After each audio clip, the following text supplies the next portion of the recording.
Shalom saudara-saudari terkasih dalam nama Tuhan Yesus Kristus.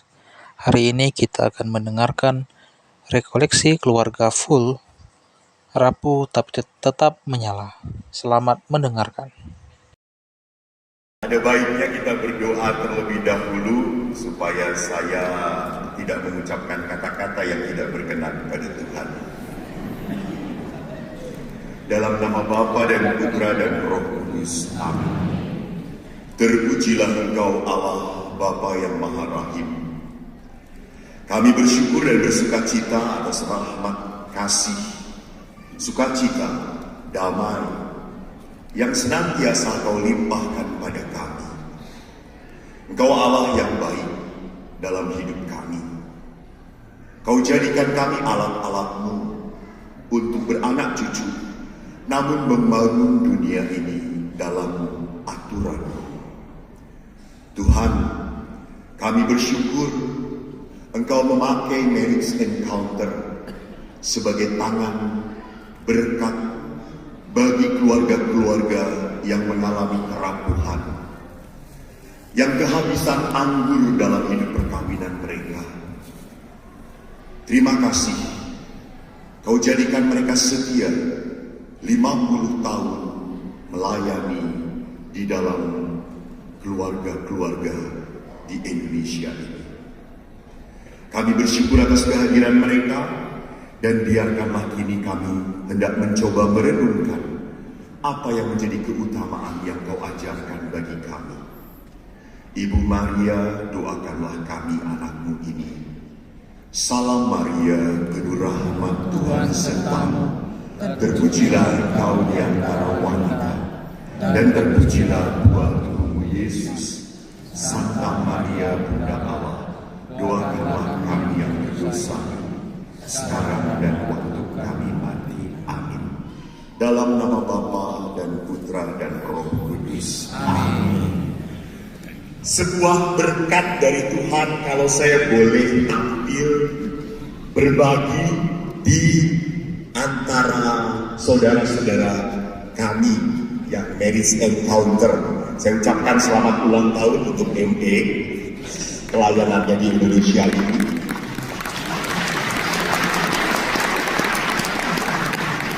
Hanya saya memberi rekoleksi di sini bukan tanpa beban, stres. Seminggu saya tidak bisa tidur, cuma merem doang.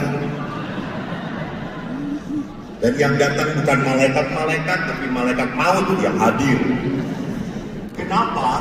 Karena saya harus berbicara di hadapan teman-teman imam.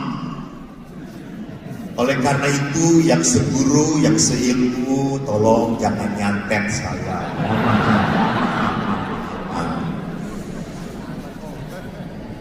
Lalu yang kedua, mungkin di antara Anda, saya adalah ME yang berbeda dengan Anda. Saya ME-nya di Filipina. Oh, Sultan beda kan Sultan. Orang-orang ini Indonesia murah. Saya pakai larang, coy. Saya waktu studi di Filipina, Center Family Ministry, saya ikut Marriage Encounter di sana. Karena diwajibkan. Saya juga beberapa yakin bapak-bapak ikut ME karena apa? Karena takut akan istrinya. Betul, Pak?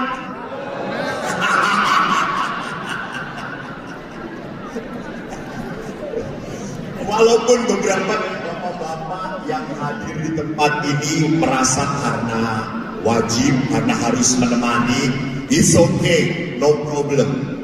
Kalau Anda sudah hadir, ingat, berkat Tuhan tidak pernah akan berhenti dalam hidup Anda. Terima kasih atas pengorbanan para bapak. Karena yang banyak berkorban bapak-bapak. Saya mengambil tema tadi, apa?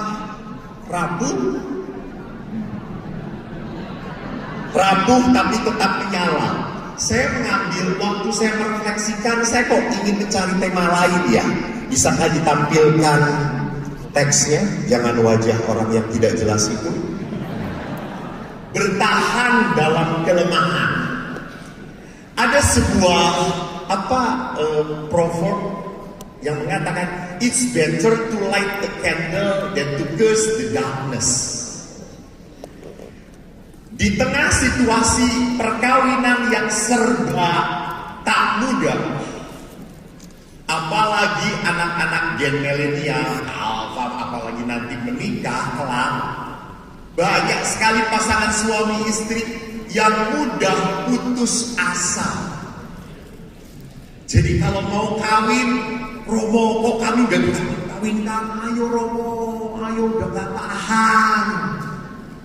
Tetapi baru 1 tahun, 2 tahun sudah ngomong, kok gak cerai ya?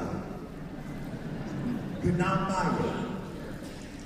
Jadi artinya bahwa di dalam relasi perkawinan, walaupun cukup banyak yang terjadi, bisa tak tahan, namun gerak NE menjadi sebuah gerakan to light the candle, menyalakan. Masih tetap ada harapan. Tidak mungkin dari 1000 pasangan kacau semua, udah jadi neraka kita.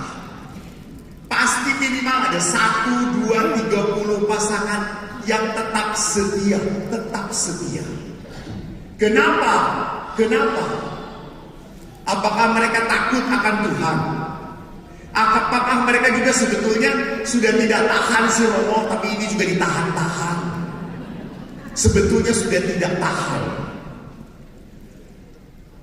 Menurut saya bukan seperti itu. Setiap panggilan mengalami pengalaman pengalaman jatuh, mengalami pengalaman kesepian, mengalami pengalaman hancur. Entah relasi dengan pasangan, kalau di dalam imam, suster, relasi dengan Allah, relasi dengan pimpinan, relasi dengan teman seordo, sekomunitas. Ada. Anda enak menikah, Anda yang milih. Saya hidup sekomunitas, tidak ada yang milih, tidak boleh milih. Romo Haris OSC. Saya pernah serumah dengan Romo Haris, terpaksa. Karena waktu itu pimpinannya kakaknya beliau. Terus Romo kakaknya berkata, Haris hidup dengan kamu. Mau tidak mau terima, daripada lu keluar. Iya. Jadi apakah cocok? Kami cocok? Tidak. Cocok atau tidak bukanlah dasar hidup bersama. Bukan. Maka mari kita lihat apa sih yang membangun dasar hidup bersama supaya sehat, baik dan benar. Jadi masalahnya adalah bukan hanya semata-mata baik, tetapi benar atau tidak. Karena banyak pasangan demi kebaikan, supaya tidak cerai. Banyak loh. Lu punya kerjaan sendiri, silahkan. Lu punya uang sendiri, silahkan. Nggak perlu gue tahu, silahkan. Lu mau cari macam-macam, silahkan. Gue juga kayak gitu. Jadi suami punya kesenangan sendiri, istri punya kesenangan sendiri, tapi mereka nggak cerai. Kelihatannya baik, tetapi tidak benar. Dia tidak sesuai dengan apa yang Tuhan mau di dalam hidup perkawinan. Saya melihat beberapa hal yang menjadi sebuah tantangan. Saya tidak pernah mau melihat ini kesulitan. Ini tantangan. Next, apa tantangan dalam hidup perkawinan sekarang? Sebelum tantangan firman dulu tuh, saya salah berarti ya. Udah Haris diam dulu. Di dalam surat Rasul Paulus kepada jemaat di Roma, Paulus mengatakan menarik. Sebab itu, kita yang dibenarkan karena iman, kita hidup dalam damai sejahtera dengan Allah oleh karena Tuhan kita Yesus Kristus. Oleh Dia, kita juga beroleh jalan masuk oleh iman kepada kasih karunia ini. Dan di dalam kasih karunia ini kita berdiri, kita bermegah dalam pengharapan akan menerima kemuliaan Allah. Dan bukan hanya itu saja, kita malah bermegah juga dalam kesengsaraan kita, karena kita tahu kesengsaraan itu menimbulkan ketekunan. Ketekunan itu menimbulkan tahan uji. Tahan uji itu menimbulkan pengharapan. Dan pengharapan yang kita pegang tidak akan pernah mengecewakan. Kenapa? Karena kasih Allah telah dicurahkan dalam hati kita oleh Roh Kudus yang telah dikaruniakan kepada kita. Bapak Ibu yang terkasih, menarik, saya beri highlight sebagai pembuka dan penutup. Bagaimana mungkin sengsara bisa menimbulkan ketekunan? Belum tentu. Karena ada orang yang sengsara, sakit, kecewa, malah bentak pada Tuhan. Satu kasus yang saya hadapi di dalam konseling perkawinan, seorang istri baru saja menikahi suaminya, belum satu tahun. Ini kan menyedihkan. Pestanya besar, lalu belum 1 tahun suaminya ini embok-embokan,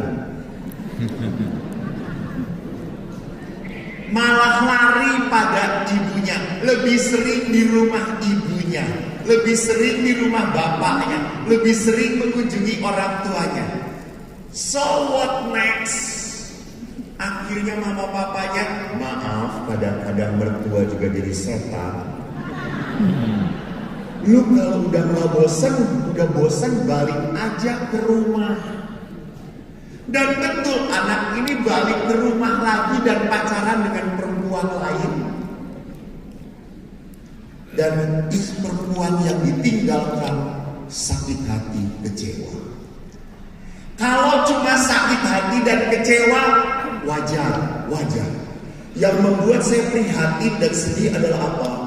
Dia sampai menyilati tubuhnya sendiri, self-harming. Dia membenci dirinya. Kenapa? Pacaran 5 tahun kok berakhir hanya dalam berapa bulan? Jadi bagaimana mungkin sengsara menimbulkan ketekunan? Sengsara kalau tidak ada di atas bawah itu pasti menimbulkan kepahitan. Maka kalau Paulus berkata sengsara yang menimbulkan ketekunan menimbulkan uji dan pengharapan. Karena apa? Ada damai sejahtera, damai kasih Tuhan. Maka Paulus pun membelakangi apa? Dicurahkan dalam hatimu oleh Roh Kudus. Maka dasar dari sebuah relasi harus apa yang dikatakan oleh Yesus dalam hukum Taurat. Kasihilah Tuhan Allah. Baru kasih akan sesama. Jadi kasih akan Tuhan harus menjadi dasar. Damai yang diberikan oleh Tuhan harus menjadi kekuatan pertama dan utama dalam hidup seorang beriman. Maka kalau dia tidak pernah mengalami pengalaman Allah, pengalaman kasih Tuhan yang begitu mendalam, relasi semacam apapun pasti ragu.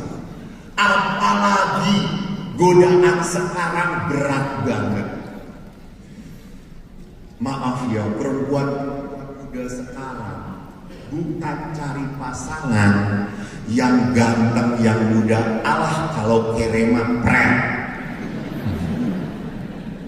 Dia sudah kawin, tajir, tua, sikap. Betul. Betul. Nggak penting buruknya naik atau tidak.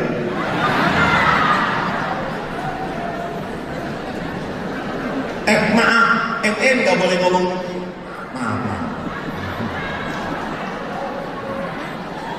Tapi kan itu, Romo. Maaf, yang di depan ini invalid semuanya.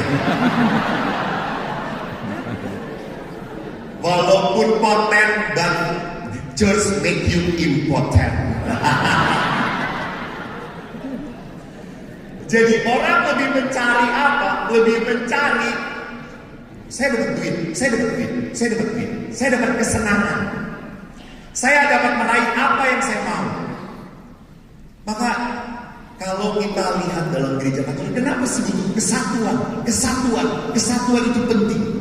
Nanti kita akan lihat. Next, jadi kasih itu adalah modal dasar. Saya sebagai imam, kami sebagai imam, tak jarang saya menemukan imam-imam muda, apalagi sudah ganteng, ketemu tante-tante.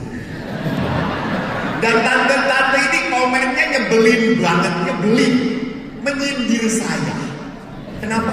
Ih, ganteng-ganteng jadi Romo sih. Yang jadi Romo tuh kayak Romo Eko tuh, udah hitam, jelek, bau, hidup lagi.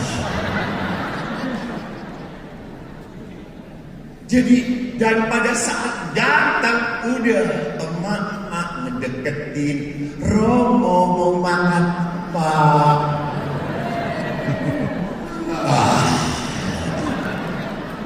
Gimana Romo nggak jatuh di pasturan ketemu Romo senior, wajahnya flat semuanya, no love, no empathy, bahkan mungkin iri, dia laku gue kagak. Jangan lupa, tanpa sadar di dalam komunitas para imam bisa terjadi rasa iri, apalagi di susteran. Oh, ada suster di sini ya. Tapi tenang, suster kan pasangannya Yesus Kristus. Betul suster? Kalau Yesus mengakui.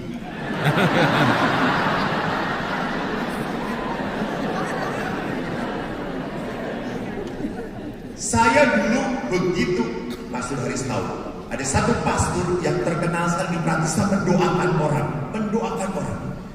Dan banyak umat datang. Dan maaf ya, umat Bandung itu kalau datang ke Romo, tidak ada yang tangan kosong.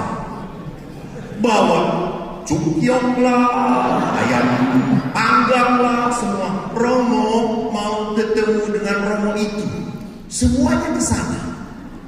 Eko ini iri. Kok aku tidak selaku dia? Dia mampu mendoakan orang yang perkawinannya kacau, dia doakan jadi baik. Yang tidak punya jodoh, dia doakan berjodoh. Yang sakit sembuh. Hanya dia tidak pernah bisa mendoakan dirinya sendiri, tetap tidak berjodoh.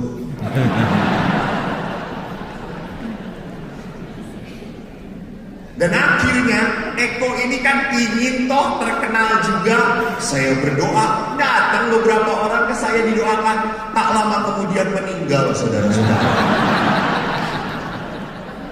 Maka saya dikenal sebagai pastor pencabut nyawa. Tetapi akhirnya saya sadar, Tuhan itu memberi, terserah Tuhan. Rahmat Tuhan itu bukan untuk dibanding-bandingkan, bukan, untuk diterima dan dinikmati. Ya Pak, ingat Pak ya. Maka Anda punya istri seperti itu, nikmati. Sebelum kadaluarsa. Maksud saya kadaluarsanya nanti dipanggil Tuhan gitu loh. Nikmati rahmat, berkat, bukan untuk dibandingkan.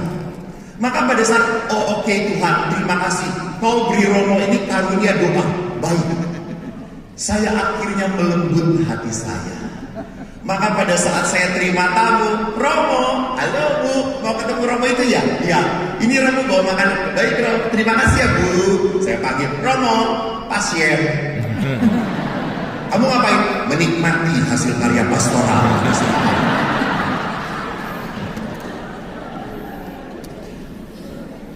Artinya apa? Di saat kita bisa berdamai, kemampuan orang lain bukan menjadi sebuah apa? Sebuah kesakitan bagi saya, sebuah ancaman bagi saya. Justru saya bisa menikmati berkat yang orang lain miliki. Nah, saya lihat beberapa hal yang dihadapi dalam perkawinan sekarang.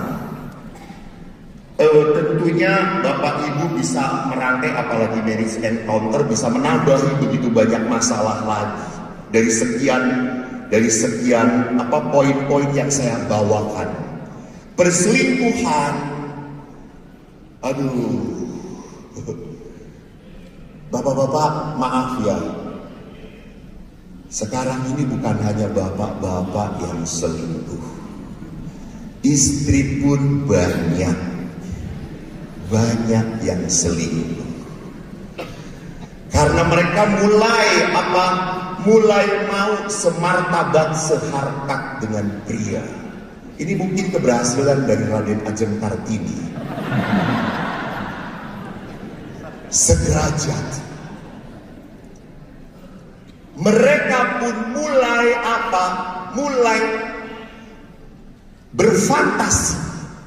Saya kok melihat salah satu pemicu dari perselingkuhan yang banyak adalah semangat yang nanti diingatkan oleh Bapak Paus, pornografi, di mana digambarkan seksualitas secara apa? Secara karnal, kedagingan. Yang penting gua nikmat, yang penting gua enak. Maka ada yang konsultasi, Romo boleh nggak kalau berhubungan suami istri itu dengan banyak macam gaya? Saya emang gaya apa aja sih Pak? Itu Romo, elang menukik dari atas.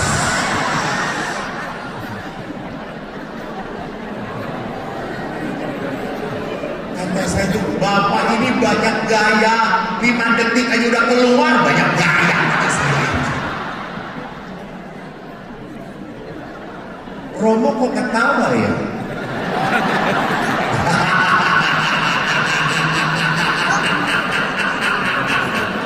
Romo jawab langsung, kami berfantasi saja. Justru itu yang paling berdosa Romo.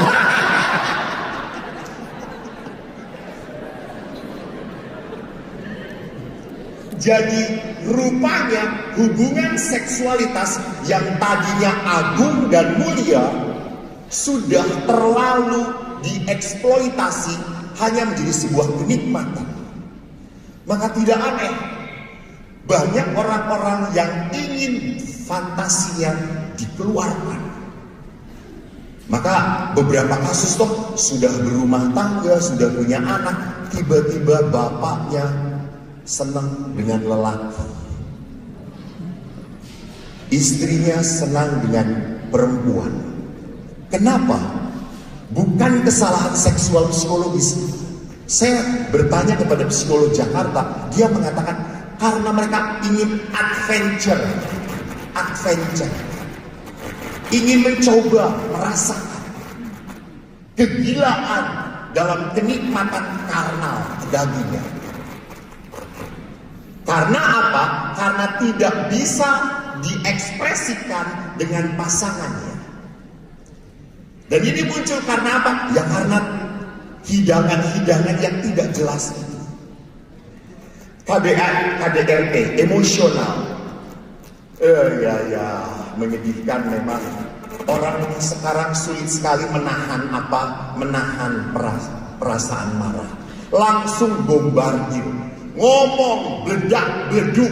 Apapun yang mau saya omongin.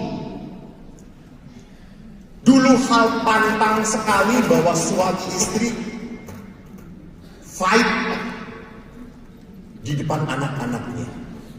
Sekarang tanpa rasa salah, mereka berkelahi di depan anak-anaknya. Bahkan ada seorang ibu intensinya jelas. Saya berkelahi Romo di depan anak-anak supaya anak-anak tahu bapaknya itu seperti apa. Bapaknya ini keturunan kucing garong Romo.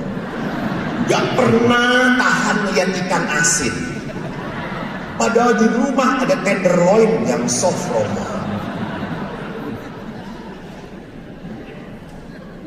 Jadi lihat, maka kalau akhirnya saya 25 tahun bekerja di rumah retret dan sekarang kembali ke rumah retret, tak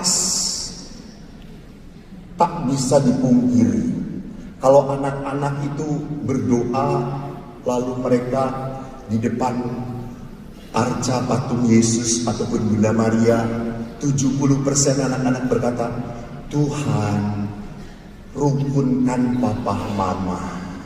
Aku sedih kalau ayah ibu berkelahi. Kalau cerai aku ikut siapa Tuhan? Jadi lihat di sini bahwa anak-anak sudah harus melihat realita yang sebetulnya belum pas untuk mereka. Finansial, intervensi mertua, tidak menjalankan kewajiban sebagai pasangan suami istri, komunikasi yang buruk, judi, minum, main perempuan, ini semua adalah masalah yang makin lama makin membesar. Bukan makin menghilang, makin menggila yang ada.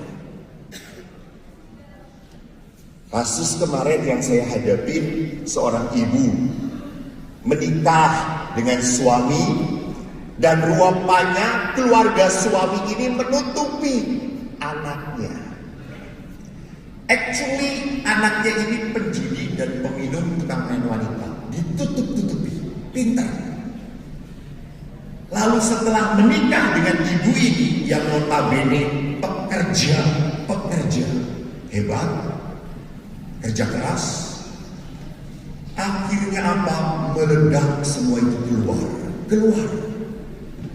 Dan saya selalu mengatakan pacaran itu iklan promosi. Lu akan dapat aslinya nanti setelah menikah. Dan betul meledak suaminya ini, betul keluar judinya, main perempuannya, minumnya. Si ibu ini sebagai seorang Katolik yang amat baik, saleh, lebih saleh daripada para suster. Kenapa? Karena ibu ini tetap melayani suaminya. Sudah punya 3 anak. Hampir perkawinan menjelang 23 tahun. Dan ibu ini bahkan berkata kepada suaminya, Pak, udahlah. Kalau kamu gak bisa kerja, cari uang, udah di rumah aja. Aku yang kerja. Bahkan sorry to say, anak-anaknya pun mengatakan, Mah, ngapain melihara papa yang kayak gitu? Udah, gak apa-apa, kita gak punya papa. Dan ibunya tetap berkata, udah.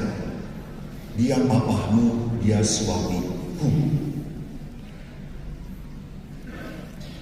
Tapi apa yang terjadi setelah dia diberi begitu banyak kebaikan?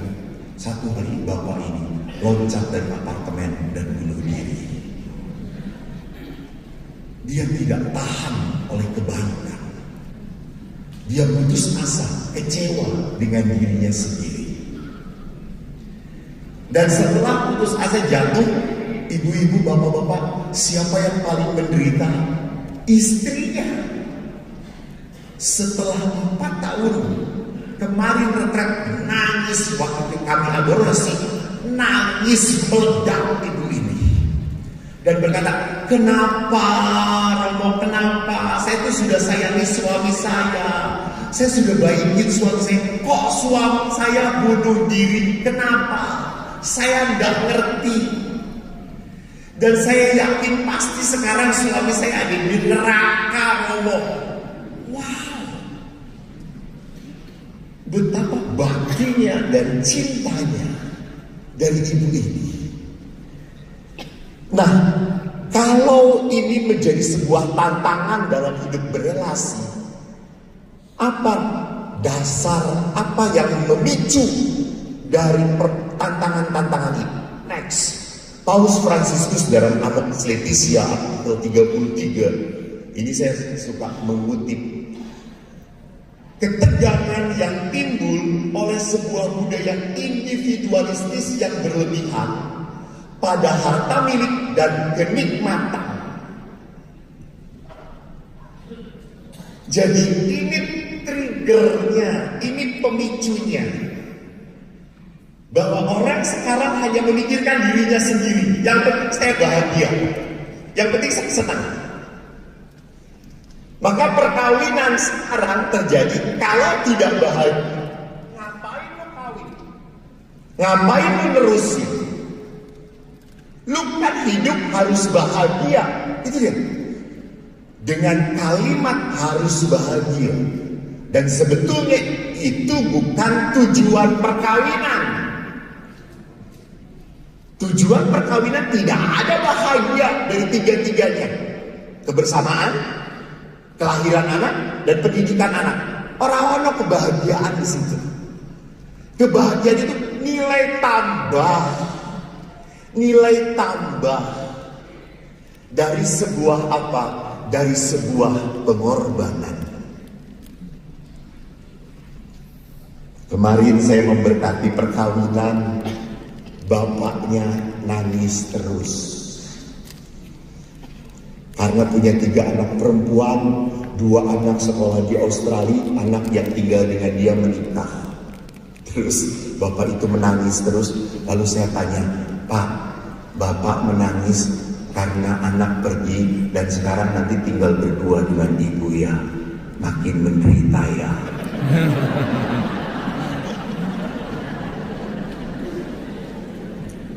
Lalu bapak itu berkata, iya juga ya. Lalu saya tanya, kenapa bapak menangis? Romo, saya itu bahagia. Saya sejak kecil yang memangku anak itu, nemenin dia belajar, nganter dia sekolah, sampai akhirnya saya melihat dia tumbuh remaja, punya pacar, dan dia menikah. Saya bahagia. Tapi saya sakit karena anak ini akan pergi dengan pasangannya. Tapi dia mengatakan, saya ikhlaskan. Ini demi kebaikan anak saya. Jadi tangisan itu adalah tangisan sukacita, kebahagiaan dari sebuah apa?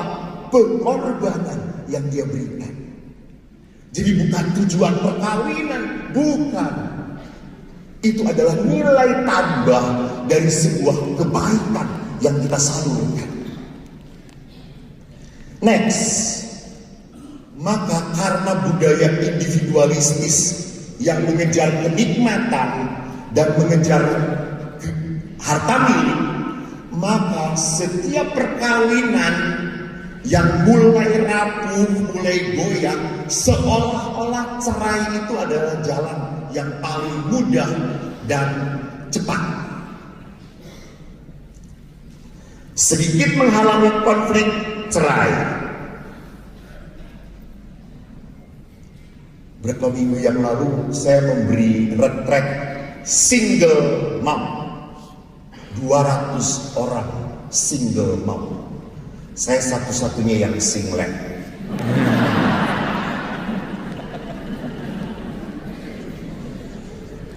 Dan waktu saya lihat 200 orang, para Romo, Bapak Ibu yang terkasih, 40% memang sudah janda top. sudah secure. Saya nggak berani mengatakan tua, mau digarap nanti kalau ngomong tua di sini. Senior. Tapi 60% itu masih muda, masih muda. Mereka menjadi single mom. Dan pada saat saya misa terakhir, tiba-tiba kok hati saya gelisah. Bukan karena terpikat oleh salah seorang single mom, bukan Romo Joko, bukan Romo Joko. Saya sudah bertobat, Romo.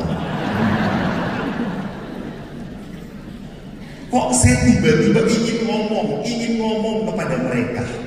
Saya ngomonglah pada saat setelah doa penutup, Sista, karena mereka memanggil satu sama lain kan Sista gitu ya. Bo, apa artinya? Sister, jadi Sista gitu ya. Lalu saya bilang, Sista, kok saya ada sesuatu yang saya nggak enak di hati saya. Kalau saya pulang saya belum nyaman, belum damai. Boleh saya ungkapkan? Boleh, Romo. Ya, baik. Kita refleksi, kita bicara tentang pengampunan, kita berbicara tentang kepahitan, kita berbicara tentang kasih Tuhan.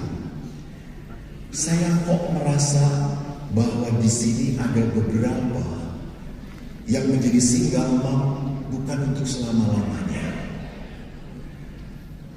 Saya kok merasa Anda harus kembali memperbaiki relasi Anda, kembali kepada pasangan Anda. Mungkin Anda tidak mau, mungkin Anda udah enggak mau melihat wajahnya, tetapi anak-anak Anda butuh dia. Maka para ibu, maaf, saya beri percikan ya, supaya Anda dilembutkan oleh Tuhan. Saudara, apa yang terjadi saat saya percikan? 60% itu nangis semua. Karena apa? Romo pulang retret baru kali ini saya berbeban. Kenapa Bu berbeban? Karena Romo ngomong saya harus memperbaiki relasi lagi dengan pasangan saya. Itu yang paling berat, Romo. Itu yang paling saya tidak mau.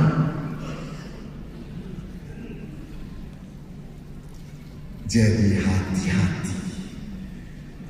Kuasa jahat itu mudah sekali meruntuhkan, meluluhkan, dan membuat kita, bahasa Yesus, tegar, keras hati. Kalau udah keras hati, tegar, it mean apa? Deadlock. You, me, and. Itu beberapa umat dengan pastor parokinya.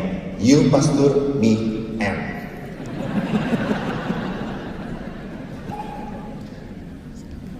Saya melihat angka perceraian di Indonesia tahun 2024 menurut Mahkamah Agung itu ada 400.406 sekian pasangan. Dan saya yakin dari situ cukup banyak yang Katolik. Berapa yang minta anulasi di keuskupan? Banyak banget. Dan rupanya saya membaca sebuah artikel di Amerika. Kan paling gampang sekolah itu mengatakan kalau kamu nggak berhenti cerai. Rupanya antara cerai dan bertahan bahagianya sama kok. Sama. Artinya ngapain lu cerai? Kalau kamu bertahan aja nantinya akan membuahkan kebahagiaan. Maka saya ingin kembali kepada apa sih hakikat perkawinan Katolik. Next. Timekeepernya siapa ya? Aku kalau ada Roh Kudus suka kebablasan. Masih panjang tuh berapa menit coy? Tolong ingatkan ya Pak. 15 menit saya diingatkan, saya nggak berhenti lempar pakai kayak gitu. Saya ingin mengambil 3 hal yang penting yang menurut saya penting di dalam perkawinan Katolik. Next, pertama saya ambil dari kitab Kejadian. Tuhan Allah berfirman tidak baik kalau manusia ini seorang diri saja. Aku akan menjadikan penolong baginya yang sepadan dengan dia. Kisah ini bagi saya menunjukkan apa? Dahsyatnya Tuhan gitu. Edan banget. Tuhan itu mikirin. Gak hanya nyiptain, tapi mikirin gimana dia itu bisa menemukan penolong yang sepadan. Maka pada saat binatang-binatang dibawa kepada manusia, manusia tidak menemukan penolong yang sepadan. Pada saat diberi Hawa, dibawa, Adam langsung teriak, inilah dia, tulang dari tulangku dan daging dari dagingku. Berteriak sukacita. Hanya kan menyedihkan sekarang toh. Lihat, banyak pasangan suami istri tidak ingin punya anak, child free. Mereka lebih baik nginguasu. Kalau nginguasu di pastorat modar pasti jadi makanan harian. Ya Romo Joko, seksu asik. Tetapi yang menyedihkannya adalah apa? Pada saat ibunya ketemu anjing, dia elus-elus, dia ngomong dengan anjing. Suaminya nggak pernah diajak komunikasi. Lihat, dia memanusiakan anjing dan itu kata-kata yang tidak berkenan pada Tuhan.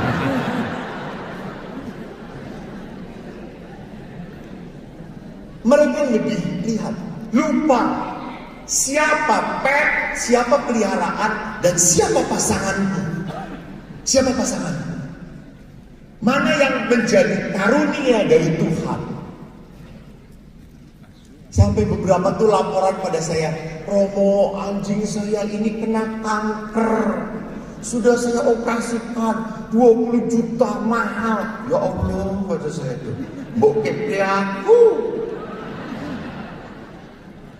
Kayak Romo Joko sial ya.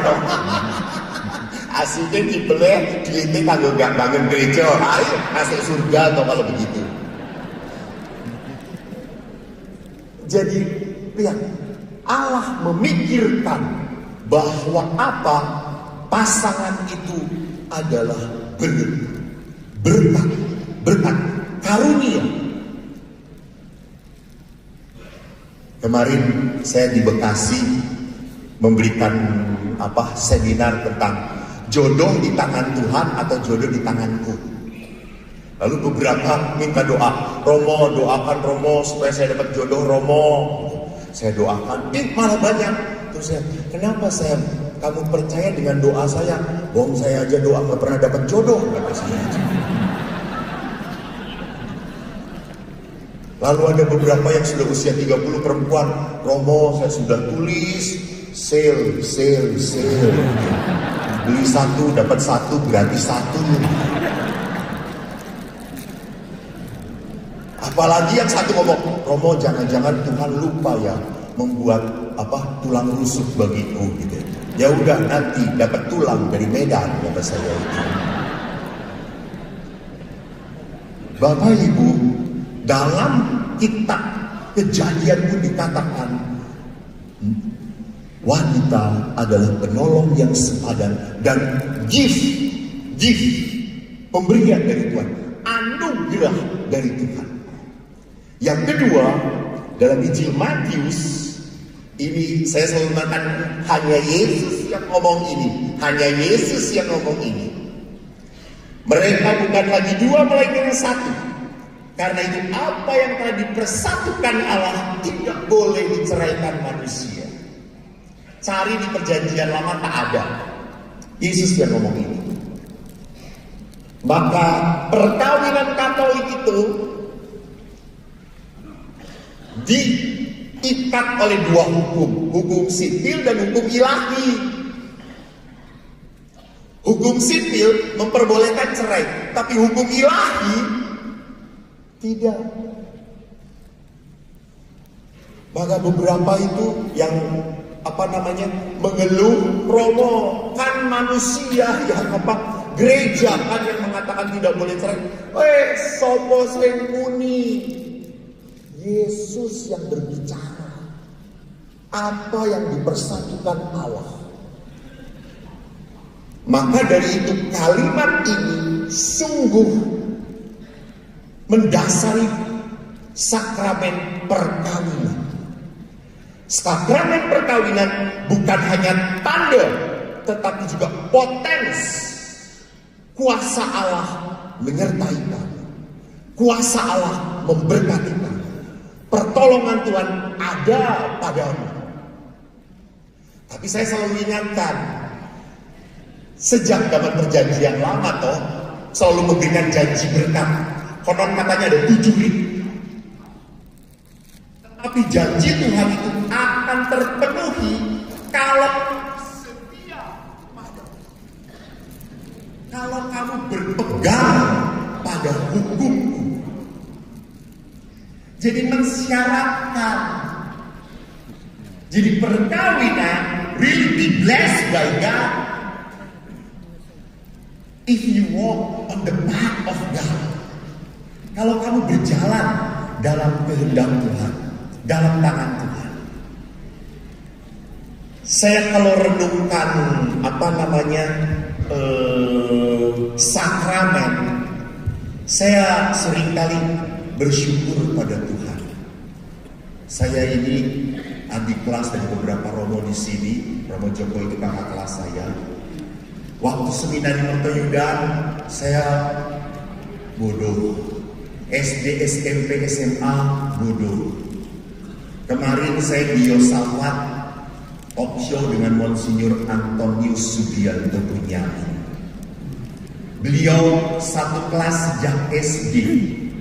SMP saya pindah, SMA sama-sama, kuliah sama-sama.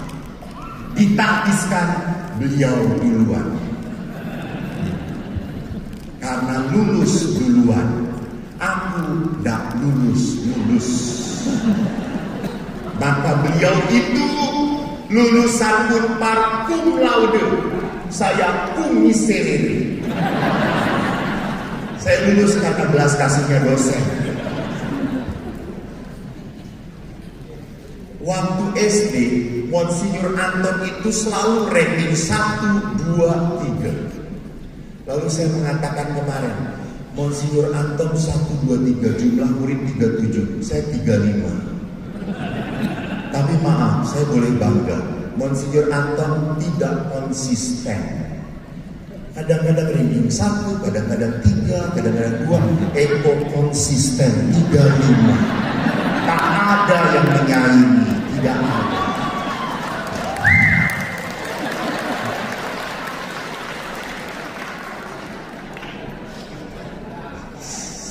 Ya bangga lah. 35 aja koyong ini.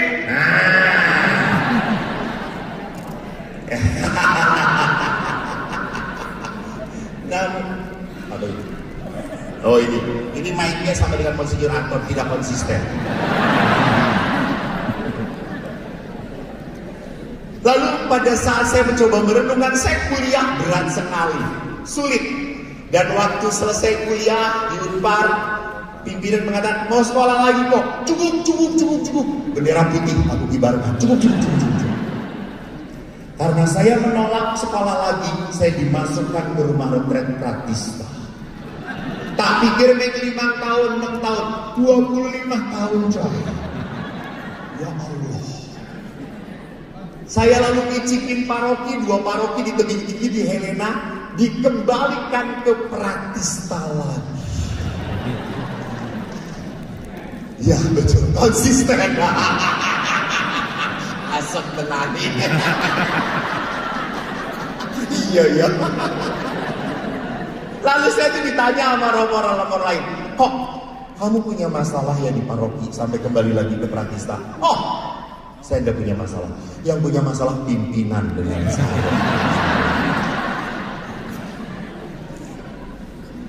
Tetapi setelah saya berkarya di rumah retret, tiba-tiba ada orang yang mengupload beberapa renungan saya, khotbah saya.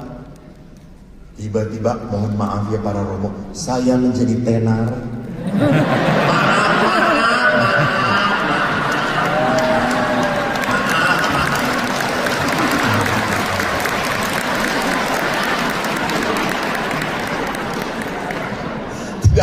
Kristen ya. Sesama Romo tidak boleh.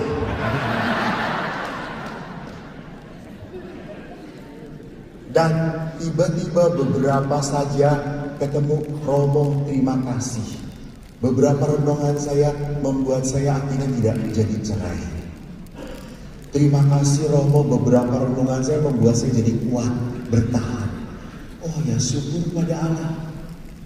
Ranking 35 ini dipakai oleh Tuhan. Syukur. Itu berarti apa? Berarti toh kalau kita belajar setia kepada perintah Allah, ada berkat. Pada saat saya setia kepada apa yang dipersatukan oleh Allah, janji berkat tidak akan pernah berhenti. Next, di dalam Kejadian juga dikutip di dalam Injil, manusia itu berkata, inilah tulang-tulangku dan daging-dagingku, itu yang saya sebutkan. Ia dinamai perempuan. Sebab itu seorang laki-laki akan meninggalkan ayah ibunya dan bersatu dengan istrinya. Saya suka banget. Living and clinging. Bagus. You live your dad and mom, and you will cling with your wife. Cling, menyatu. Maka dikatakan apa? Keduanya menjadi satu daging. Jadi bukan hanya living doang, bukan. You must cling, menyatu dengan pasangan. Ini ide ini yang seringkali dilupakan oleh pasangan suami istri. Maka beberapa 3 kutipan firman Allah itu akan saya coba jabarkan sedikit. Next, married is not about falling in love, married is walking in love. Ide ini diambil dari surat Rasul Paulus kepada jemaat di Efesus bab 5 ayat 2 dalam bahasa Inggrisnya. Aku baca bahasa Indonesianya. Isin aku dengan para Romo. Hiduplah di dalam kasih sebagaimana Kristus Yesus juga telah mengasihi kamu dan telah menyerahkan dirinya untuk kita sebagai persembahan dan kurban yang harum bagi Allah. So lihat di sini menyerahkan diri sebagai kurban harum-haruman. Ingat zaman perjanjian lama, kurban yang mengharumkan bagi Tuhan adalah kurban domba, lembu, semuanya. Tetapi surat Rasul Paulus pada jemaat di Roma bab 12 ayat 1, berikanlah dirimu sebagai kurban yang berkenan kepada Tuhan. Hidupmu adalah kurban yang berkenan pada Tuhan. Cara hidupmu, the way of your life, the way of your marriage life, itu adalah kurban yang berkenan pada Tuhan. Maka perkawinan itu bukan falling, but walking. Next, kenapa di dalam falling in love tentu tidak sengaja. Orang jatuh itu kan nggak pernah disengaja. Namanya jatuh itu kan kecelakaan. Namanya jatuh itu tidak punya tujuan. Orang jatuh aja begitu. Tetapi dalam walk in love tentu ada kesadaran, ada tujuan, dan ada usaha. Tujuannya apa dalam perkawinan? Saya berjalan bersama dia sampai hanya maut memisahkan kita. Sampai hanya maut memisahkan kita. Aku kering, gak ada minumnya. Aku mau berseru seperti Yesus. Aku haus.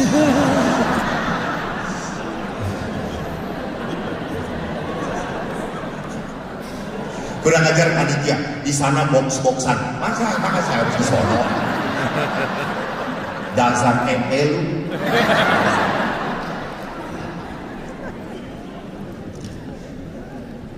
Terima kasih. Saya ingat sekali, saya punya ayah dan ibu, beliau dua-duanya sudah meninggal. Ibu saya pertama meninggal 14 tahun yang lalu kurang lebih. Ayah saya baru sekitar 140 hari meninggal dunia. Dan waktu saya melihat ayah dan ibu di dalam hidup perkawinan, memang saya anak yang terluka, betul. Saya sangat sayang pada ibu. Ibu adalah wanita satu-satunya yang mencintai aku apa adanya. Ayah adalah tipe ayah yang keras, bahkan kasar, physically and verbally. Ayah pukul saya. Saya pernah dilempar oleh ayah pakai sepatu tentara yang PDL, yang di dalamnya ada besinya, hanya dalam jarak 1,5 meter ke bibir saya. Gigi saya pecah, bibir saya berdarah, dan saya kabur dari rumah dan tidak dicari oleh ayah. Karena ayah berkata, anakku papat, ilang satu, isih telu. Sing ilang sing kudu, alhamdulillah. Ayah tidak pernah memukul adik perempuan. Adik laki-laki saya tidak pernah dipukul juga karena dia pinter. Penurut, baik banget, rajin. Dia masuk ke target ayah, saya tidak. Dan ayah itu selalu kepada anak-anak ngomong, "Cah, engkau yang wis gede, kowe kabeh mlebu IPA. Cah IPA ki uteke ning ngene. Cah IPS ki ning ngene."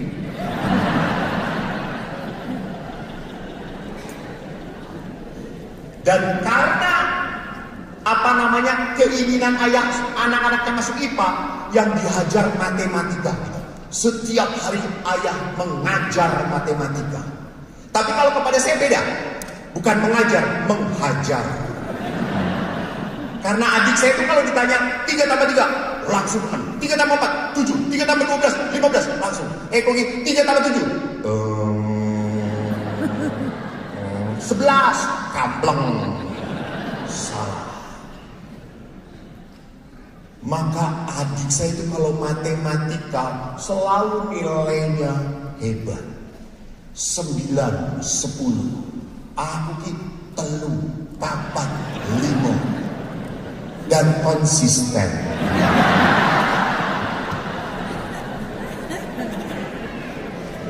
Mulane matematikanya agak.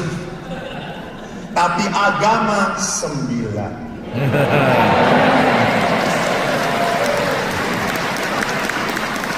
Konsisten.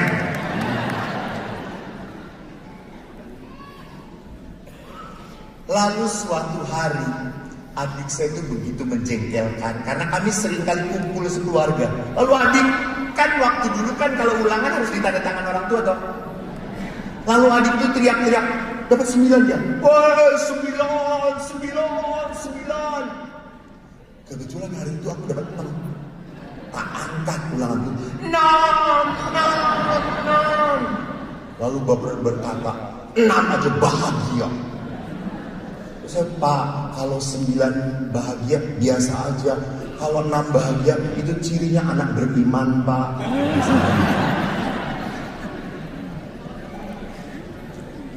Jadi saudaraku yang terkasih, lihat bahwa pada saat ayah ibu saya walk in love, walaupun ayah keras, betul, sometimes I hate him, saya benci dia. Tapi ibu yang selalu ngingetin, kok kui bapakmu. Bahkan waktu saya dibodoh-bodoh oleh ayah, ibu saya merangkul saya. Dan ibu berkata apa?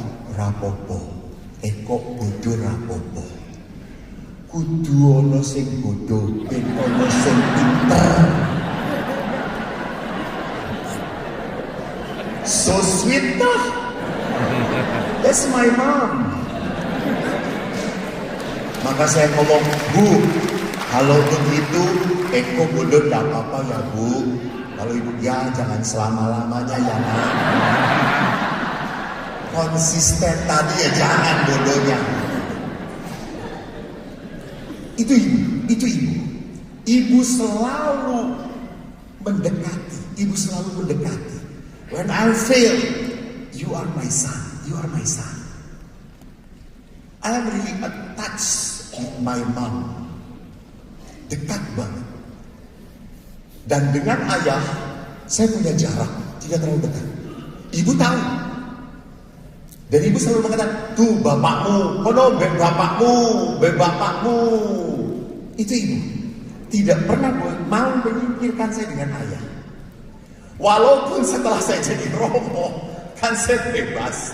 Saya sorry to say, saya kalau pergi ziarah, saya akan bawa oleh-oleh yang terbaik untuk ibu. Maaf. Saya pernah dapat hadiah dari umat 500 euro, saya berikan liontin untuk ibu saya, Bunda Maria. Karena ibu suka sekali Maria. Saya berikan, Bu, liontin, pirolit, larang, Bu.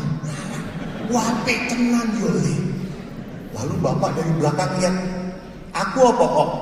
Rosario, Pak, Rosario.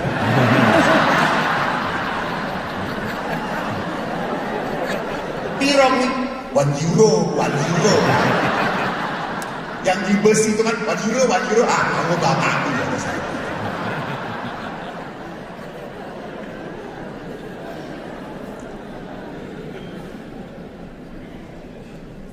Hanya sekali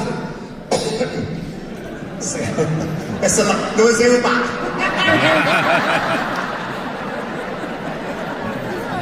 Wes rampung we kan gini. So because of marriage is walk in love, maka marriage is not about emotion. Marriage is devotion. Perkawin itu bukan perasaan. Mau, demen dan devote. Devote itu apa? Bakti, kasih, ketaatan. Jadi devosi itu artinya apa? Saya sungguh membaktikan hidup aku padamu. Maka Bapak Ibu ingat, mungkin janji perkawinan Anda sudah lupa. Para romos ingat, karena sering mendengarkan. Apa? Tapi jadi lihat, saya mau mengabdikan diri kepadamu. Itu devote. Dalam konteks janji perkawinan dan di situ letaknya sakramen, devote mengabdikan diri. Saya mau memberikan diri kepada kamu. Maka apa yang dilakukan oleh ayah sebagai pengabdian diri itu betul-betul kelihatan, ekspresif. Memang ayahku tidak ekspresif dalam hug ibu, cium ibu. Aku sejak kecil belum pernah melihat ayah ibu saya ciuman. Tapi menghasilkan 4 anak. Betul-betul saya itu sabda Tuhan yang bikin daging, saudara-saudara.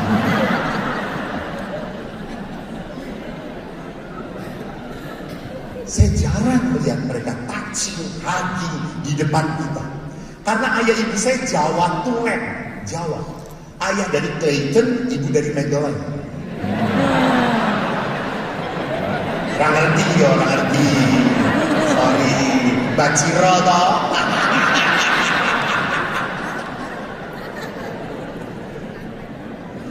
Ayah saya Jawa. Jawa itu kan nggak ilok. Nggak terlalu kelihatan kayak gitu tuh, nggak ilok di depan Anda. Jangankan cium bibir, cium pipi aja belum pernah gue lihat, jarang. Ekspresi seperti itu tidak pernah kelihatan. Tetapi apa? Beliau itu devote. Ayah mengajarkan saya pada anaknya, jangan pernah nyakitin perempuan. Maka apa? Saya belum pernah lihat ayah pukul ibu. Tidak pernah. Memang tergiur, ya. Keras-kerasan, ya. Tapi saya mendengar, pak, enggak. Maka sasarannya saya.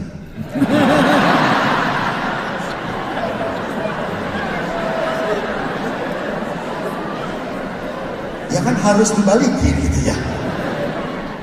Ke ibu cuma, ke si Eko, pak,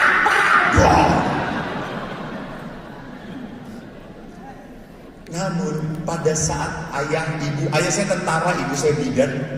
Kalau beliau, kami tidak punya yang menolong di rumah. Kami 4 anak pulang sekolah, ayah ibu pulang kerja, baru ibu masak. Dan saya sangat terpatri dengan apa yang dilakukan ayah. Ayah itu pun sama, setelah pulang dia langsung ganti baju yang tentaranya itu. Beliau pakai kolor, beliau pakai celana, baju kaos. Toh, sapu, ayo ngepel, bareng-bareng, cuci piring. Ayah, aku suka sekali. Ayah tidak pernah tega melihat ibu sibuk sendiri. Dan kalau sudah masak siang, ibu kan cari yang praktis, gampang. Kami lapar. Maka wong Jawa kalau masak yang praktis, ya sayur bening. Sing gampang digoleki yo bayem. Mulane saiki aku asam urat.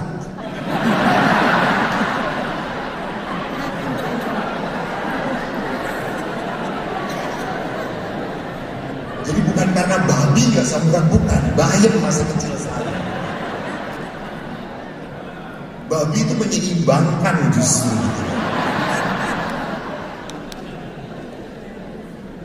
Karena ayah itu selalu kalau udah sayur bayam, ada jagung, teman gorengannya apa? Itu podo-podo melarakan ya.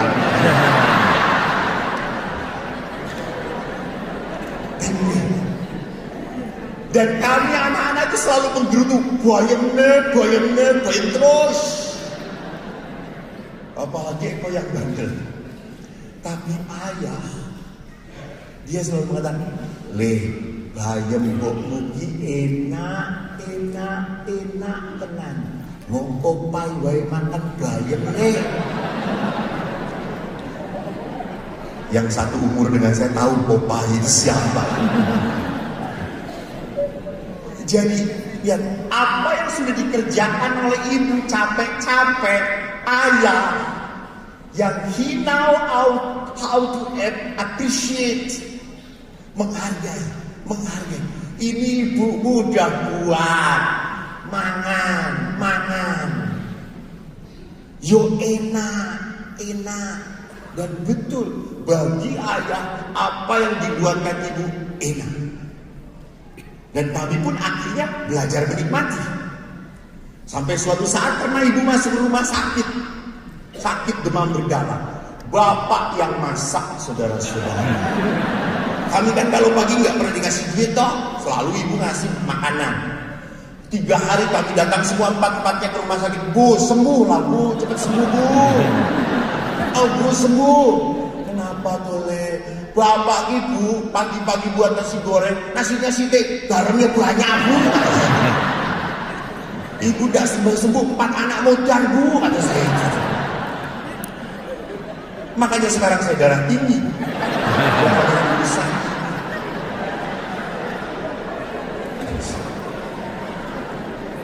You see, that is devotion. Itu devotion. Saya kan pernah cerita, saya ini toh ingat Bapak Ibu ya, jangan lupa, anak itu ingin mendengar pujian orang tuanya. Bener. Saya tanya pada anak, nak, guru kamu pernah memuji? Sering. Bapak kamu? Jarang. Lebih senang mana? Dipuji papa atau guru?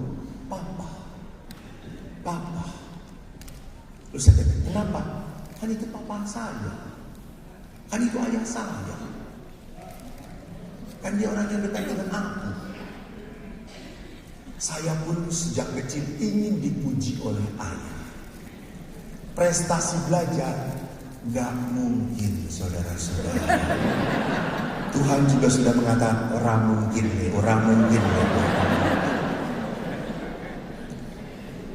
Ayah saya senang kopi. Suatu saat ibu sedang pergi, saya buatkan kopi ayah. Dan setelah dibuatkan ayah, kan saya ingin puji. Terus budi pak, kopi ini buat. Siapa saya gawe? Kula pak. Aku koyok kuyong kebo ya.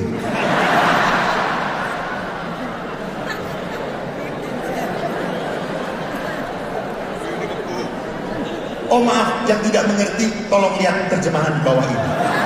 Oh ini kan nasional ya nih. Sorry. Tolong pahami dengan bahasa roh saja. Dan ayah selalu mengatakan, kopi mbokmu ki sing paling enak, kopi mbokmu. You see, that is default. Sampai saya ngomong, Bu, aku ingin buatkan kopi untuk ayah, gimana sih? Telu loro le. Napa-nipun Bu, telu kopi ne loro gulone. Saya buat tetep ra enak. Sampai saya, Bu, koi bapak selalu mencela Bu, masih enggak enak. Lalu ibu kata, kayak udah sedikit.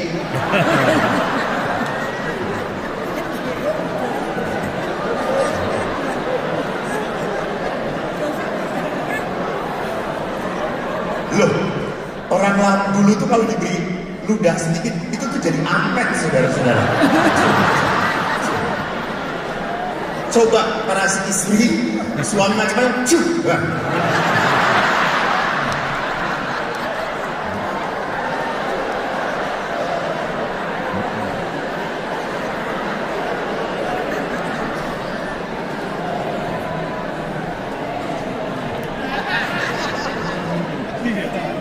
Loh, kan waktu kecil kalau kita kejedot tuh ya, kan sama ibu dia apa?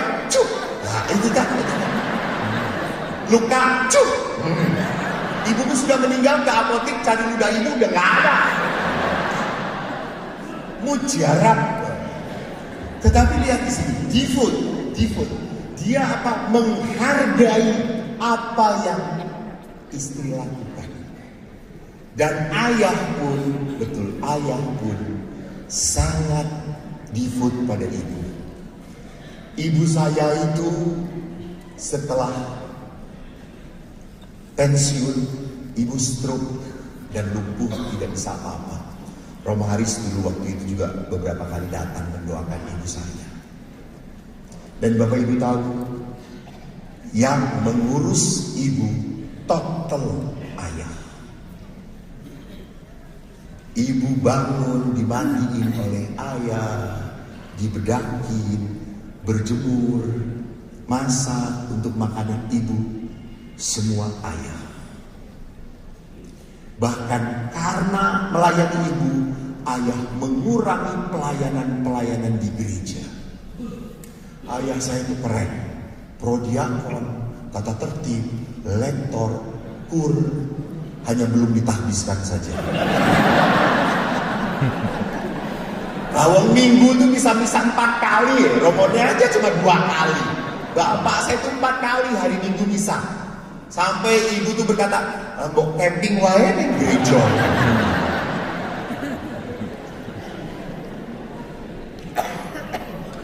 Tetapi waktu ayah begitu melayani ibu, kami anak-anaknya kebetulan kami sudah mentas semuanya. Lalu ayah, Mbok cari perawat, ya kita cariin perawat bantu bapak. Bapak berkata apa? Ora, aku Mbok mimpi wis ape, alah bahasa Jawa lagi. Ibumu ini sudah balik. Waktu aku muda ibumu melayani aku. Kalau sekarang ibumu sakit, jatahku melayani ibumu. Default. Bahkan akhirnya ayah karena mengangkat ibu, ayah kena HNP, kena penjepitan.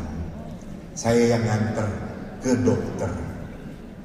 Waktu dokter memvonis bapak kena penjepitan, bapak tidak boleh angkat-angkat lagi. Bapak saya nangis. Lalu saya ngomong, lanang nangis. Saya sudah jadi pastor waktu itu. I have power, you know. Lanang nangis, tentara delok peluru saser-saser nangis. Orang kuat tuh Pak.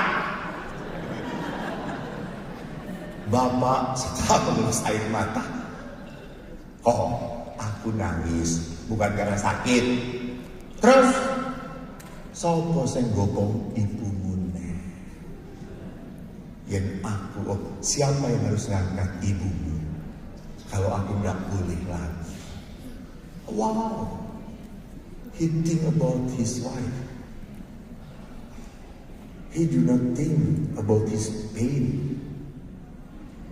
Dia memikirkan istriku nanti siapa. Itu default. So, marriage is not about feeling, about willing the goodness of the other. Maka cinta, Thomas Aquinas pernah berkata apa? Cinta itu memberikan yang terbaik kepada yang disayang. Berikan yang terbaik.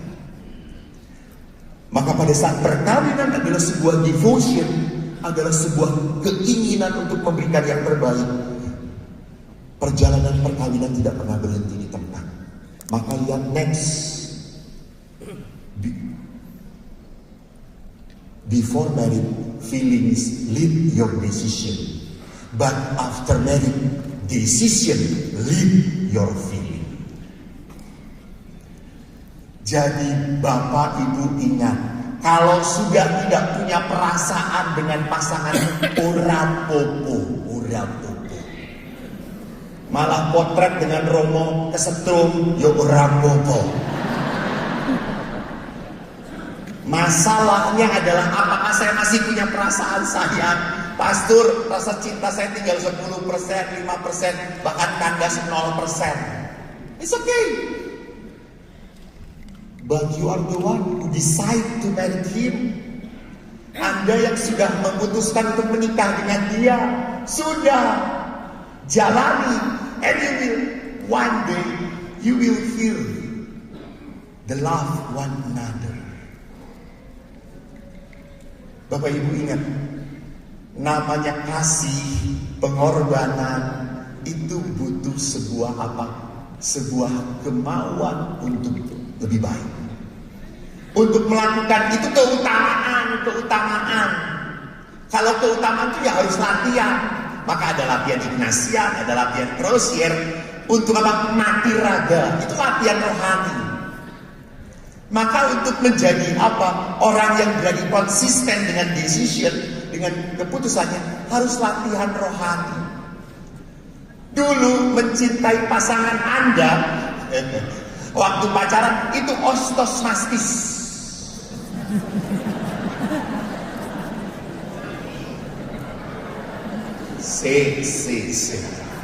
Setelah Anda osteoporosis, setelah Anda menjadi tua, mencintai pasangan itu memang harus dipaksakan. Betul.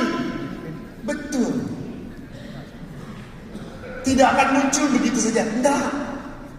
Samalah Romo-Romo setelah sekian tahun menjadi Romo. Apakah pelayanan itu mengalir, mudah, gampang? Waktu kita ditahbiskan, lari negeri rapopo demi Yesus, pro patria et ecclesia. Nah, ini mah udah gak ada wajah-wajah kayak gitu lagi. Setelah kita lama tahbisan pun, akhirnya apa? Kita pun mengalami kebosanan, kejenuhan. Kita harus memaksakan diri untuk tetap konsisten dalam pelayanan. Betul. Maaf ya Bu, Pak, maaf. Boleh kan jujur? Ya. Kalau saya boleh memilih, apakah memberi rekoleksi di depan pasutri ini atau duduk tenang hening di pratista yang dingin? Pasti saya lebih tenang duduk di pratista daripada menghadapi romo-romo yang seperti ini.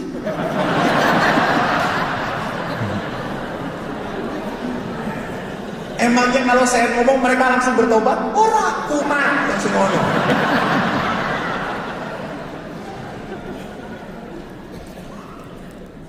Jadi Bapak Ibu, untuk mengembalikan kehangatan perkawinan memang butuh disiplin, memaksakan diri.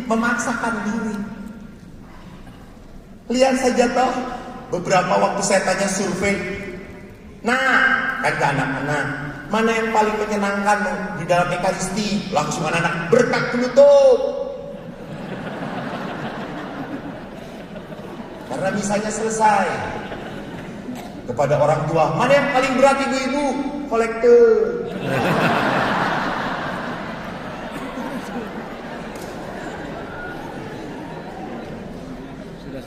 Thank you. Karena saya khotbah seheboh apapun tetap kolektornya 20.000 coy. Dan harus memaksakan diri untuk banyak itu, ya betul. Untuk menjadi sebuah pribadi yang berbelas kasih, punya keutamaan, kita harus memaksakan diri. So kalau Yesus tadi berkata, apa yang dipersatukan Allah tidak boleh diceraikan manusia. Next, marriage in Catholic view itu adalah triangle antara suami, istri, dan Allah. Not the God, husband and wife. No. So if you close to God, you must close also to your spouse. Kalau Anda dekat dengan Tuhan, Anda pun harus dekat dengan pasangan Anda. Ini sebuah perjalanan. Maka dikatakan karena Tuhan yang menyatukan di dalam ikatan perkawinan. Maka di sini Allah pun bekerja di antara apa? Di antara relasi suami dan istri. Sehingga saya selalu mengingatkan, nah, kalau kamu sudah tidak kuat lagi dalam perkawinan, berlututlah, berserulah kepada Tuhan. Kemarin kan saya di Yosafat dengan Monsinyur Anton. Monsinyur Anton sharing tentang puasa doa. Ada istrinya lagi.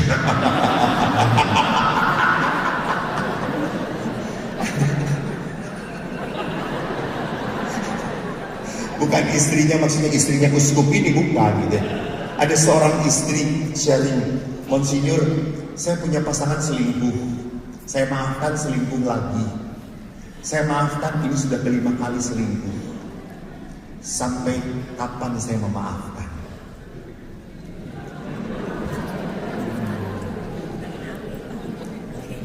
Kalau menurut hukum Yahudi 7 kali. Setelah 7 kali jangan dimaafkan lagi. Tapi kan kita bukan Yahudi. Maka Petrus 3 kali. 7 kali hukum Yahudi. Kalau hukum Yahudi 7 kali setelah itu boleh dimaafkan. Yesus berkata 70 kali 7 kali. Maafkanlah. Terus Monsinyur, Bu, berdoa. Lalu ini, apa doanya Monsinyur? Tuhan, berikan aku kekuatan dan berikan yang terbaik bagi suami saya. Itu formulasi dari Bapak Uskup. Betul Bapak Ibu. Setelah 1 bulan mendoakan, suaminya meninggal dunia.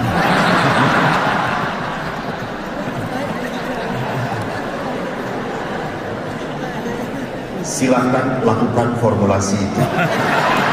Dari Monsinyur Antonius Subianto Bunyamin.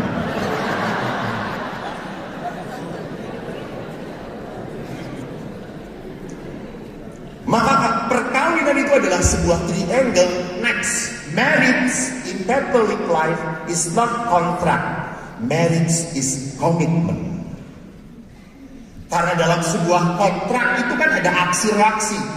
Lu nggak bisa memenuhi tugas lu, selesai. Fail.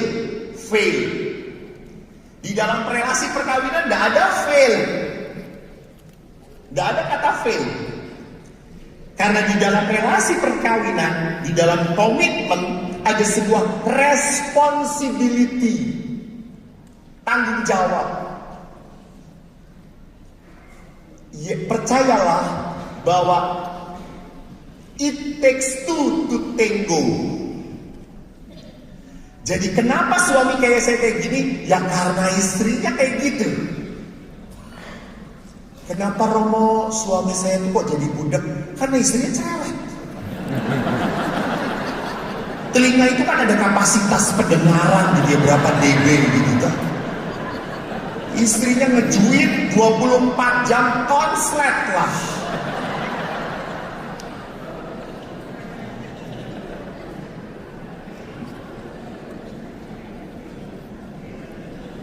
Jadi beberapa istri pun selalu mengatakan, Romo, suami saya tuh lihat blow on, lambat, sulit, keras kepala, makin cepat tua. Saya selalu ingatkan ibu, suami jadi seperti itu karena menikah dengan ibu. Coba dengan artis, makin muda dia. Ya, ada sebuah reciprocal yang selalu gayung bersambut. Itu responsibility. Saya harus sadar kenapa seperti itu. Maaf ya, saya selalu mengatakan juga para istri, ingat, salah satu yang harus diberikan kepada suami adalah apa? Hubungan seksualitas. Mungkin para istri sudah marah, ngambek, karena merasa diperalat oleh suaminya. Akhirnya, wes orang ngono-ngono nek, wes anak telu, cukup. Ada yang laporan pada saya, terus suaminya gimana dokter kalau kayak gitu? Suruh jadi Romo saja ya. Gak bisa, kita gak terima barang second kata saya itu. Wong saya ngerasakan wae koyo ngene, orang second kata saya.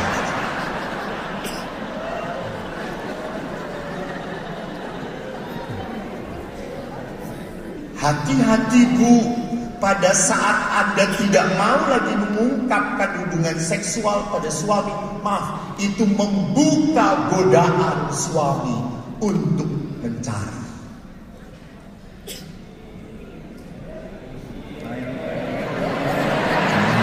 Ya, saya ngomong gitu untuk suami istri yang gelisah para Romo, saudara-saudara. Ada tanda-tanda apa ini? Lalu lihat, sekarang itu seringkali karena demi kepraktisan, suami pegang uang sendiri, istri pegang uang sendiri, terserah, gak perlu tahu-tahu macam-macam, yang penting kamu membiayai aku. Itu membuka kepada kehancuran. Itu membuka kepada hubungan yang gak jelas. Jangan lupa, money make you powerful. Diam-diam membuka.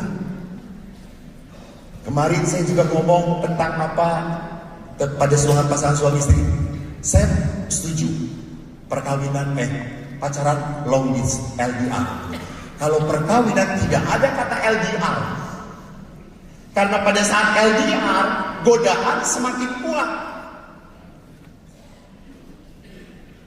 Di sini apa? Responsibility. Saya sadar bukan 100% kesalahan suamiku. Bukan 100% dia jadi seperti ini kepadamu. Pasti ada apa? Saya pun memberikan bagian untuk menjadi suami saya seperti ini. Maka next, menyadari ketidaksempurnaan, Bapak Paulus mengingatkan perkawinan itu membutuhkan perkembangan tahap demi tahap. Maka saya suka sekali bahwa di dalam lingkaran suami istri itu harusnya jadi seperti next. Nah, dua lingkaran yang makin lama makin menyatu. Suami dan istri makin lama makin menyatu. Apakah bisa totality menyatu atau tidak? Tidak bisa. Karena suami punya kepribadian, istri juga punya kepribadian. Tetapi makin lama makin harus saling, oh saya tahu apa yang dia butuhkan. Oh saya mengerti apa yang sedang terjadi dengan hidup dia. Semakin mengerti, maka daerah yang menyatu ini harusnya makin besar di dalam relasi yang makin dewasa. Next, maka Paus Fransiskus mengatakan persekutuan keluarga hanya dapat lestari sempurna kalau mau saling berkorban, saling mau berkorban. Bapak-bapak ingat, salah satu tujuan perkawinan adalah bagi kekudusan dan keselamatan. Coba next. Nah, ini dalam Amoris Laetitia. Sakramen perkawinan adalah anugerah untuk pengudusan dan keselamatan. Bapak-bapak ingat, ada nggak orang kudus menjadi kudus dengan tenang-tenang saja, damai-damai, diam-diam? Ada nggak? Nggak ada. Orang kudus itu jadi kudus karena hidupnya penuh pengorbanan. Maka di dalam perkawinan, Allah menghadirkan pasangan yang tidak sempurna supaya Anda berkorban. Maka karena Anda bertahan dalam berkorban, Anda menjadi kudus. Jadi bapak-bapak, kalau istri Anda ribut terus, ngomel terus, itu jalan ke surga. Bapak. Jadi kalau istri Anda ngomel, jangan suruh berhenti, terus.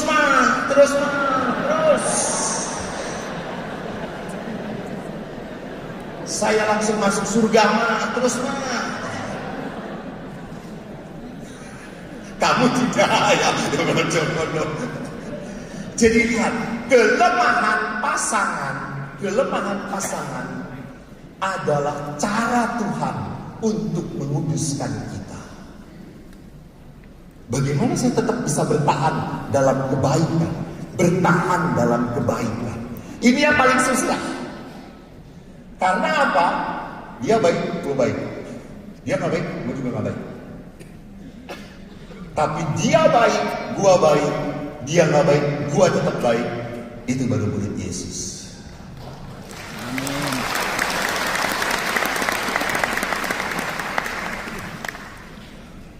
Saya kalau kemana-mana selalu saya cerita dong, bawa oleh-oleh untuk teman saya.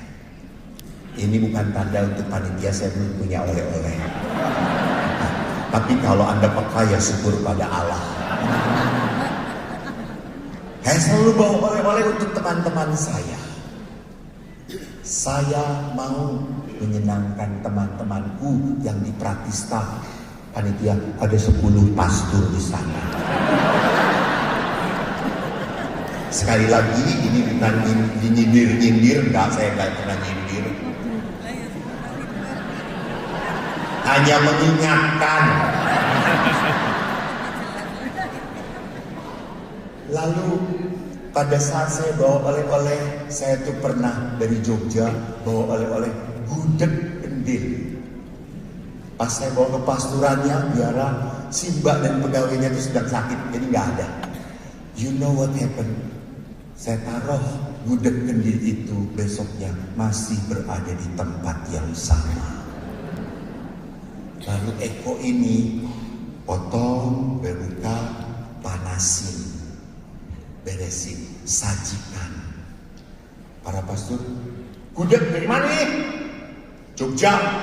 Oh, Ning O. No say thank you. But you know all the food finished yet.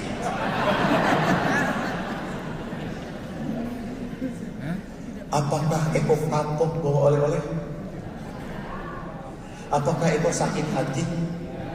Iya, emangnya kok bawa malaikat. Saya pastor tapi bukan malaikat, coy. Saya juga kalau berbuat baik, Bok terima kasih, Bok say thank you, Bok terima gitu ya. Tapi ya sudah, nama-namanya juga komunitas laki. Beda dengan suster, coba suster kasih buah, aduh Romo buahnya bagus banget, enak, sampai ke kulit-kulitnya enak, Romo. Nanti Romo saya doakan ya Romo, itu susteran. Romo itu flat semuanya.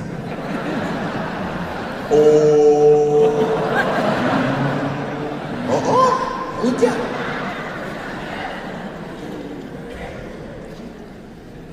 Justru berbahagia hidup dengan Romo-Romo sulit. Ya Romo ya, itu cara Tuhan menguduskan Anda. Atau jangan-jangan Anda yang Romo sulitnya. Silakan kalau how many fighting? Oke. Maka Bapak Paulus next, sorry. Ini tinggal berapa? Oke. Nasihat Fransiskus Bapak Paus meningkatkan komunikasi yang lebih pribadi antara pasangan suami istri, membantu memanusiakan seluruh hidup bersama keluarga. Saya kok yakin semua orang juga mengatakan relationship without communication, that is omdom, bohong. Namanya relasi itu ya harus komunikasi. Kita juga tahulah suami istri, komunikasi penting, komunikasi penting, komunikasi penting. Sampai bunting aja gak jadi komunikasi.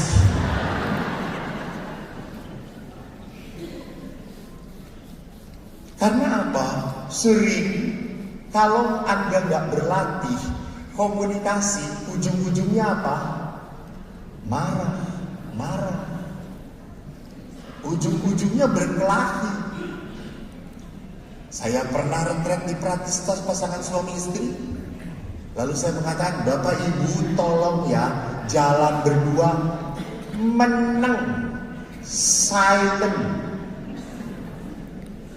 ojo muni-muni, jalan berdua.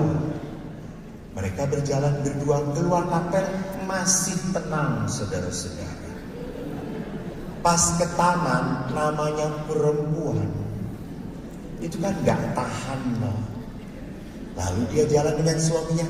Dari praktis itu ada bebek, ada ayam, ada burung kakak tua. Lalu dia lihat bebeknya, apa? Lihat bebeknya lucu. Suaminya juga aneh. Dia mengatakan, iya gendut kayak kamu.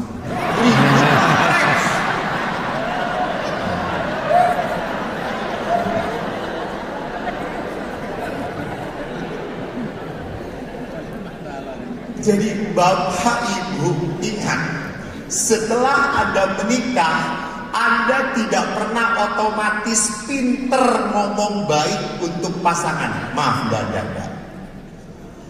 Setelah menikah, saya benar gak?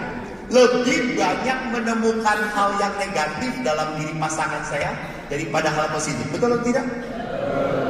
Bertobatlah saudara-saudara. Karena ini adalah hari terakhir bagi Anda. Betul. Tidak akan otomatis mudah menemukan kebaikan pasangan. Maka Bapak Ibu yang belum marriage encounter, belajarlah dari marriage encounter.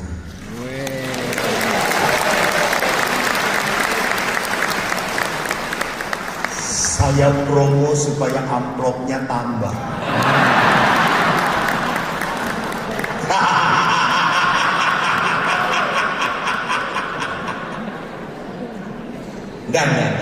Saya enggak promo. Saya menemukan buah-buah dari pasangan yang ikut marriage encounter, marriage enrichment, pertumbuhan. Karena apa? Perjalanan perkawinan tidak otomatis membuat Anda pintar. Enggak. Anda malah otomatis menemukan apa? Banyak kelemahan, banyak kesulitan, banyak tantangan. So, you must find the other one to share, to enrich your relationship, untuk memperkaya hubungan Anda, untuk melatih bagaimana saya mengungkapkan komplain kepada pasangan saya, tapi tidak menyakitkan. Belajar. Para romo juga pada saat setelah pelayanan harus lagi merefleksikan dan belajar dari hidupnya lewat retret pribadi. Retret.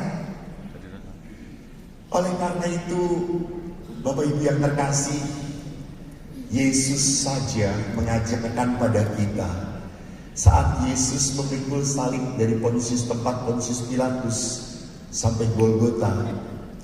Dia membutuhkan pertolongan Simon dari Kirene. Dia tidak sendirian. Maka kalau Anda mempunyai kesulitan dalam relasi, carilah komunitas yang bisa ikut memikul salib Anda. Tuhan memberkati. Terima kasih. Demikian rekoleksi keluarga edisi Full. Rapuh tapi tetap menyala. Semoga Pak Sutri tetap selalu dalam perlindungan Tuhan Yesus memberkati. Amin.